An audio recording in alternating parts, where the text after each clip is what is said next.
I'm Laura and I'm from Colorado. My project prompt was about a consulting firm called Haverforth Buxley, and we are just looking into expanding more specifically into Southeast Asia and South America and developing more connections between big companies such as McDonald's and Uber, but adapting to different kinds of companies in other parts of the world. The group was broken up into teams. We had maybe 2 people in each group focusing specifically on finances, internal relations, external relations, costs, and I think that was effective in making sure that everyone had a role, but also we were working as a team to build our company as a whole. I'm Eric, I'm from Dallas, Texas.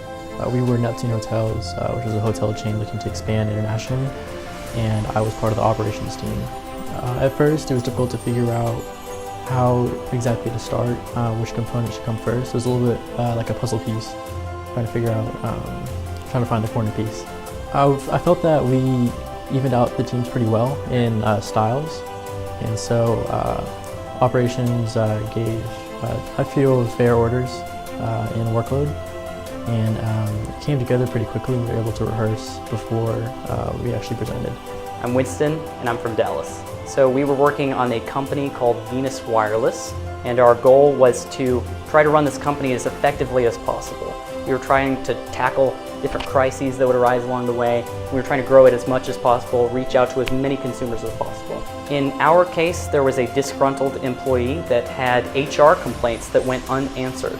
And this employee wrote a long post about it on the internet that gained a little bit of traction. As an employer, it's a difficult task to balance that. If you give a raise, then maybe other employees would want the same thing, which would incur costs. And at the time, we were also going public. There were numerous other things that required funding and attention.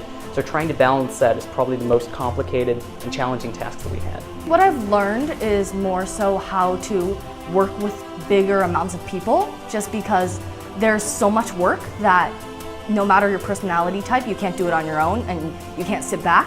So I think I've learned that we all need to have a part in it, yet some may be bigger than others, but it all comes together as a whole for a business to be successful. I found this program through my school and the mail and just online, and I was just intrigued by the opportunity. It's been an amazing experience so far, and especially through this presentation, I've really learned a lot.